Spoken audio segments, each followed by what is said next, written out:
If you're purely trying to meet reporting requirements, there are quick and easy ways, relatively speaking, for you to put together your environmental data.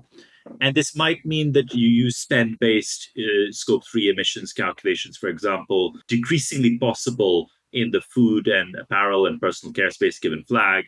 But let's say that's the direction you go in. You might use spreadsheets, you might aggregate stuff in a sort of quick and dirty way, less orient towards repeatability, but also less orient towards using this data for day-to-day decision making. You'll treat it as like a once a year exercise and kind of revisit that process every year. And it'll be a bit heavy lifting when you do it, but it's probably cheaper than setting up systems that you can use for ongoing analytics and ongoing decision making. I think in the other direction, you'll start saying, well, actually, we're going to need to move the numbers down. And I'm thinking very much about environmental impact here. And therefore, we need to make sure we get weights, activities, more enriched data, or purchases data, for example, with more metadata associated with it, and start building that and preparing it for analytics. And actually, that may mean you need to clean up a lot of the data because it's very messy, or you need to get data that isn't there at all in your ERP systems or otherwise. And that then starts taking you into this deeper and deeper kind of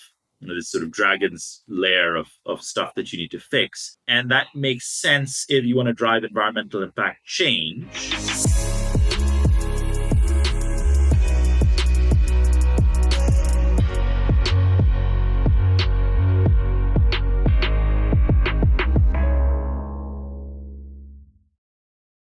Hello everyone, welcome to State of Sustainability. Today we're going to talk about CSRD and how to prepare for it.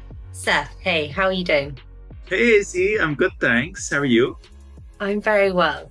I'm I get a bit overwhelmed by the idea of CSRD, and I'm not even having to actually process or manage it. So I hope by the end of this podcast, we can be a bit more level-headed and not as intimidated by it. I don't know what your feelings are on CSRD before we start.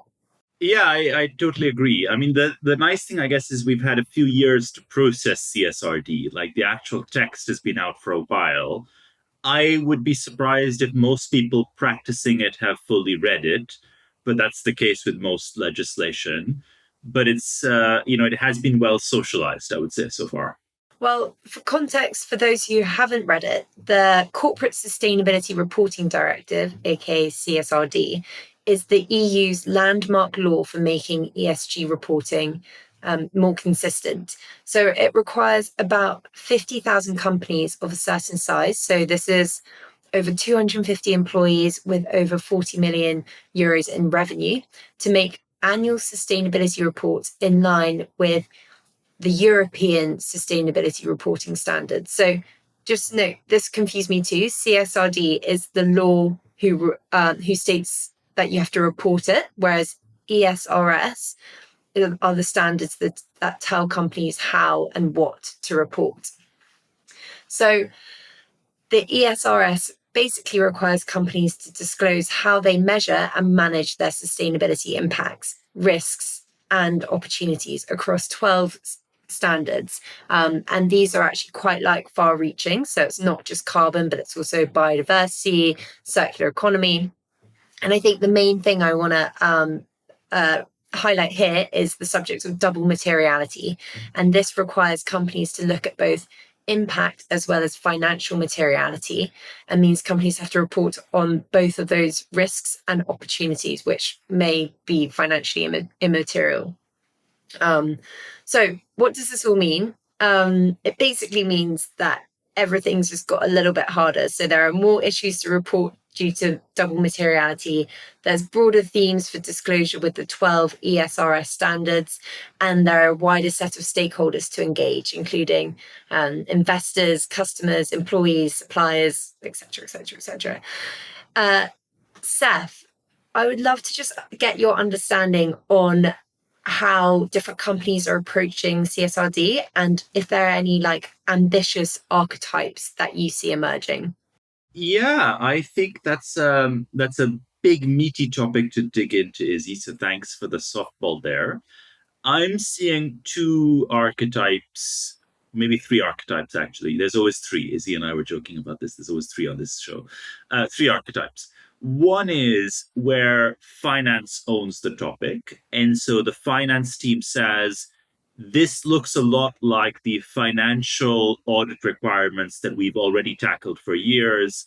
Let us own this because there's a serious liability for the business, its directors, whether it's fines or actual jail time expected in many jurisdictions.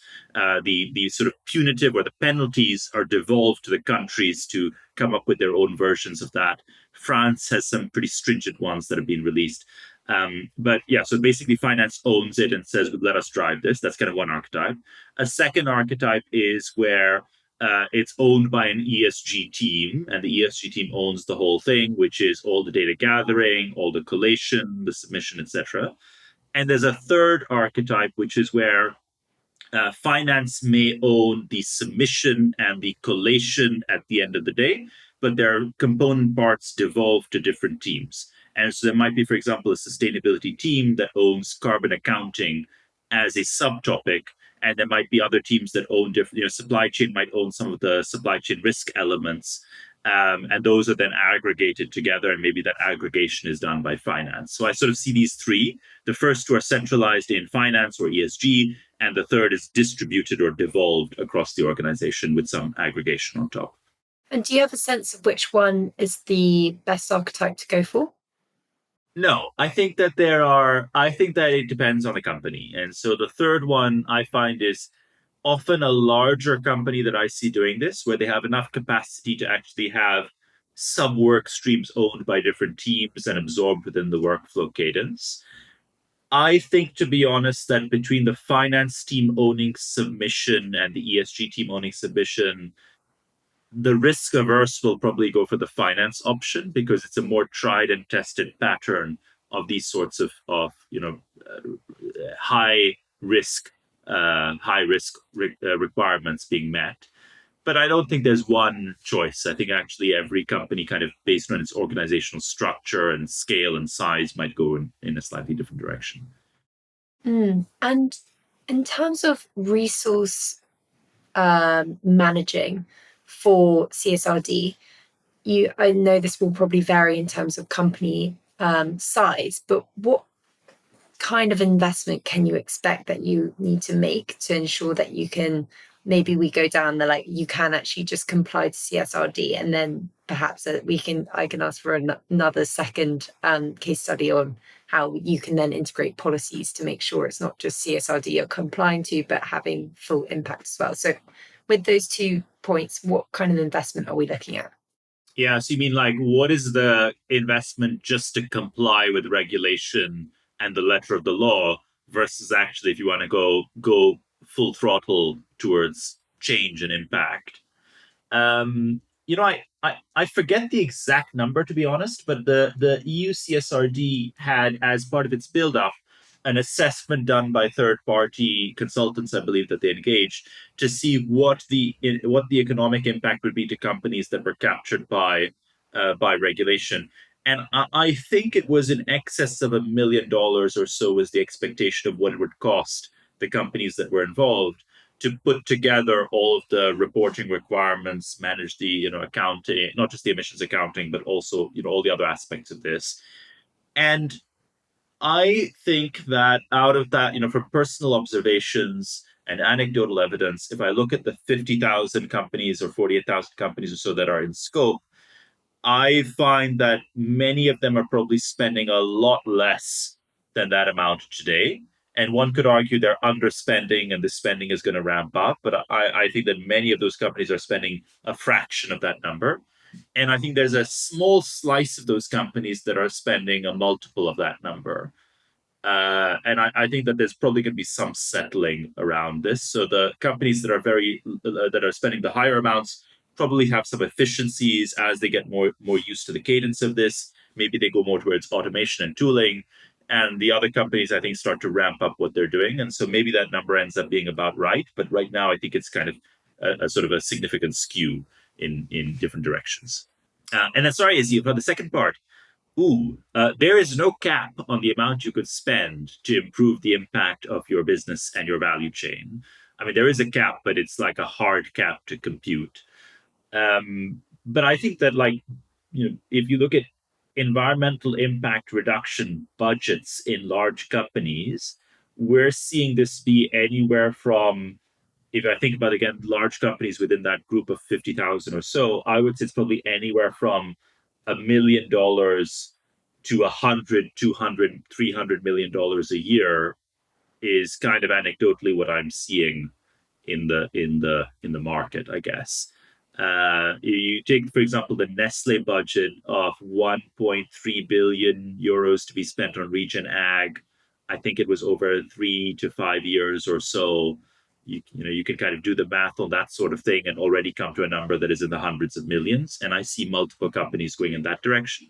Those are obviously the behemoths, and then, but even smaller like customers of ours, we have some customers that are fractions of that size, a few hundred million in total revenue, and they might well be spending close to $1 million on their environmental impact programs. Okay, so big money's on the table. But on this point of compliance versus impact, do you have any advice on how you can move beyond compliance and actually make useful impact of CSRD and of these policies that you're setting, so it's not just a tick boxing exercise? Yes, I think that how you set up your program for delivery will drive that. And so, let's take one example, right? If you're purely trying to meet reporting requirements, there are quick and easy ways, relatively speaking, for you to put together your environmental data. And this might mean that you use spend-based scope 3 emissions calculations, for example, decreasingly possible in the food and apparel and personal care space given flag. But let's say that's the direction you go in. You might use spreadsheets. You might aggregate stuff in a sort of quick and dirty way, less orient towards repeatability, but also less orient towards using this data for day-to-day decision making. You'll treat it as like a once-a-year exercise and kind of revisit that process every year, and it'll be a bit heavy lifting when you do it, but it's probably cheaper than setting up systems that you can use for ongoing analytics and ongoing decision making. I think in the other direction, you'll start saying, well, actually, we're going to need to move the numbers down. And I'm thinking very much about environmental impact here. And therefore, we need to make sure we get weights, activities, more enriched data, or purchases data, for example, with more metadata associated with it, and start building that and preparing it for analytics.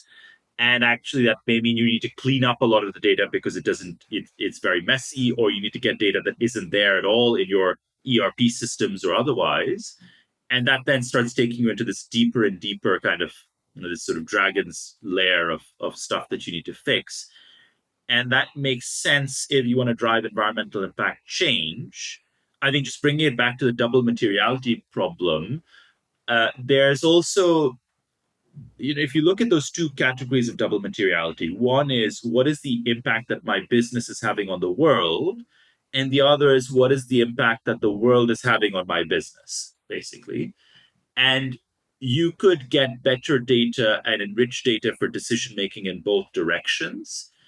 And in the first one, which is the impact that my business is having on the world, one could argue that there's an altruism or a brand perception management or something slightly fuzzy in spending additional dollars to make impact happen in that direction. But if you look at the other camp on the materiality spectrum, which is what impact does the world have on my business, that's purely prudent, pragmatic investment to minimize the impact that climate risk will have on your supply chain. That's going to pay back because you're just increasing resilience and minimizing disruption potential if you start acting on the basis of data. So I think there's also slightly different ways to view this even within the double materiality zone. And maybe just to touch on the double materiality again, most companies doing the first draft of CSRD should mostly be done with their double materiality assessment. From any conversations you've had or any experience, what would you say is the best way of getting it right? I think that my answer may seem a little boring because this is how I would approach any analytical exercise, which is I would first try and identify what does right look like? What are we shooting for? Why are we shooting for that? So if I take aside the two camps, I would say, okay, great. The impact that our business has on the world is important because it's going to boost the power of our brand. It's going to increase the strength of the relationship we have with our customers. Yes, it may help us figure out how to optimize carbon taxes and stuff like that in the future, but there's a whole bundle of value that we get from doing this well. And that's important for a narrative that you're going to build to get your business excited. On the other front, you'll say, well, the impact that the world has on our business, what happens if we do this well, and what does well look like? And that's going to be, for instance, you look at COVID, look at the impact that had on our business from a disruption perspective. Let's look at flooding. Let's look at heat waves. Let's look at what impact that would have and why this is important. So you start with the kind of the why. You then say, okay, great. What does it look like to get there, and what do we need to do to get there? We need to get better data, sure, but what are we going to do with the better data? Who are the teams that are going to do that? Let's get them involved now. Then you say, okay, fine. So those teams that are going to use the better data, where does that data come from? Okay, great. Let's get that data on board. What is the set of analysis that we need to run on this data? Let's kind of run a trial around that. And maybe it's a heavy lift to run that trial. And then you say, okay, great, I've run this trial. Now let me set up for scale. How do I do this repeatably and basically kind of take the analytics project that I've run and make it an institution wide infrastructure project? And that's sort of how I would approach not just solving for double materiality, but frankly, any analytics use cases that are valuable for the business. If I was working for a telecom business trying to uh, minimize churn, customer churn, I would also approach it the same way. Because I think that, from my perspective, this is a data problem and a data analytics problem to solve for. And you're going to make actions on the basis of that, sure. But I'm kind of looking at it from the data analytics lens, which is very similar in other use cases. So it sounds like you're going to be collecting a whole lot of data, which perhaps you might not be ready for. Do you have any insight or tips or tricks or tools that actually can help you prepare for this? Yeah. And so I think that one of the best, uh, you sort of need to start thinking about what's the tech stack that you're going to be putting together. And there's a couple of options here. You can either say, well, let us build this ourselves because we have great institutional capabilities to build for analytics use cases. And then there's a second approach, which is let's get something off the shelf. Increasingly, I used to be, this is going to sound very self serving, but I used to be a little more nuanced, but I'm increasingly finding that the off the shelf approach is just likely to serve companies better. This is whether they use altruistic or they use someone else for that matter. But what we think about is you're basically creating a system of intelligence for sustainability. And to create a system of intelligence in the data analytics space means that you're taking some element of business data that the business has and maintains in its ERP systems and probably knows reasonably well, but you're also combining this with data that sits outside the business that the business doesn't historically possess. And this is, let's say, the environmental coefficients. Whether you look at this as emissions factors or water factors or some element of climate risk data, it's the kind of the environmental coefficients that don't sit outside the business. And you need to bring those in and combine those with business data that the business owns and knows very well. If I go back to, let's say, the churn example that I said, where you're trying to prevent churn in a telecom business, I've done those sorts of use cases before as well in my consulting life.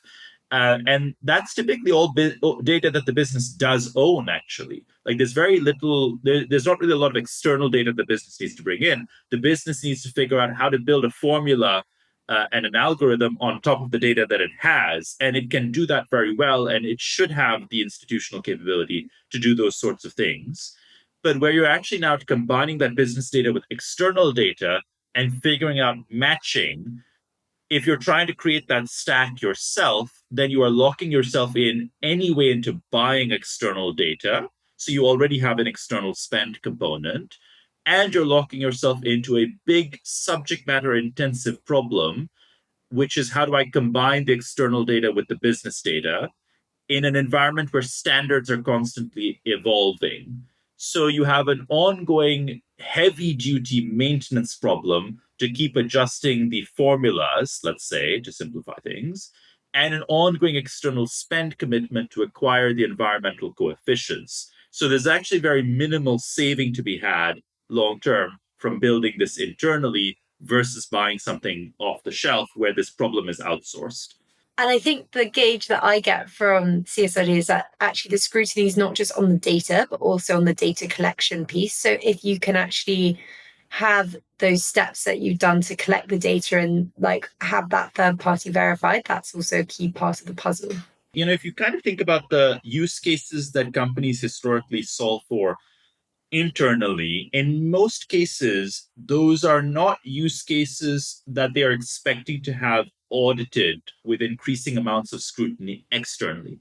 And I say this having, again, in my previous life, supported many large companies on building their internal advanced analytics environment to generate outputs. And the quality of those outputs is often highly variable. There's a lot of tweaking that's involved, there's a high error rate. And that's because the business is sort of learning on the fly for this specific use case. But because of the high level of audit scrutiny that is coming on top of environmental data, you might not have that risk appetite actually, where you can say, okay, look, 2, 3 years, we're going to get this horribly wrong because we're figuring out what the formulas need to be. We're scrutinizing those environmental coefficients. The business should really debate whether it wants that headache given the risk. And the last thing I just want to touch on is policies. So a lot of the reporting in CSRD is around policies, and you have to disclose each area within that policy. So do you have any advice on how to actually set the right policies and actions when perhaps actually you don't have those there already? I think, and maybe just to clarify the question a little, Izzy, for our audience. Like when we're thinking about policies, we're thinking about practices that the business is going to put into play internally, right, in the corporate environment.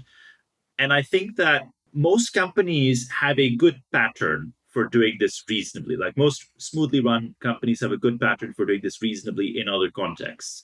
If you think about DE&I, for instance, most companies have had to evolve good internal policy frameworks for how they approach this set of challenges. And those frameworks are resilient to external scrutiny because they are tested on an ongoing basis. Like you are always exposed to the potential that some member leaving your organization might take legal action because they feel that they've been unfairly treated, and so your policies in that sphere have to withstand that risk and exposure. And I would suggest that this problem be tackled very similarly, which is companies have historically deployed a combination of two things. They try and acquire expertise. So they say, let me go and find someone who has solved this problem before in other organizations and let me bring them in. And there was a massive DE&I wave happening in the 2016, 2017 sort of era. And you start to see a chief diversity officer role be created in many organizations. And that was organizations acquiring this expertise. They were either trying to build it internally and saying, this is a person who owns this topic. Let's beef up this sort of person's team and responsibility and invest in building capabilities. And we're going to build that capability internally. Or let's bring someone in from outside who's solved for this set of challenges before, and that's us acquiring expertise. And you can also do this by saying, let's combine our existing HR team, for instance, with external consultants that are specialized. And that's kind of how this sort of challenge has been solved for in an analogous space. And I would suggest that organizations approach it the same way, which is look for expertise, whether you're bringing it in-house or finding it externally, and then build an internal playbook that you can deploy and you can log and record and enforce reliably. And you've done this before, and approach it with the same logic. I think that's some great logic to end on. Saif, any final thoughts on the great topic that's CSRD? CSRD is in some ways already a bit of a legacy of a bygone era, which is odd because it's yet to fully come into force. And so the reason I say that is because CSRD was conceived in kind of boom times before COVID, actually, as well.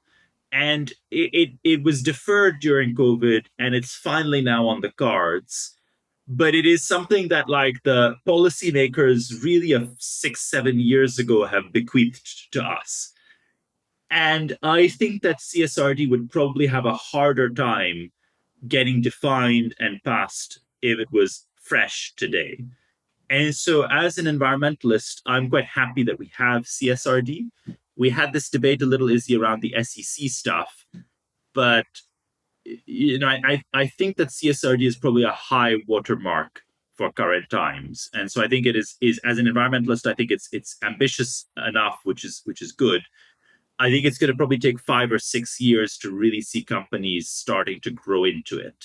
We're probably going to see a lot of clarification around the edges. There's a lot of gaps, like CSRD, like the whole kind of accompanying documentation doesn't define every edge case and doesn't define every aspect of how you're going to meet these requirements. I think that's going to be fleshed out. I think we're going to start to see more examples of best practice emerging. And I think we're also going to start to see more instances of bad practice emerging and fines and penalties. And I think that'll start driving a lot of momentum towards compliance. But this is all what we kind of have in store over the next 5 years. So it's going to be interesting to watch for sure. Many podcast episodes ahead. I look forward to it. Saif, thank you so much. And thank you, everybody, for listening.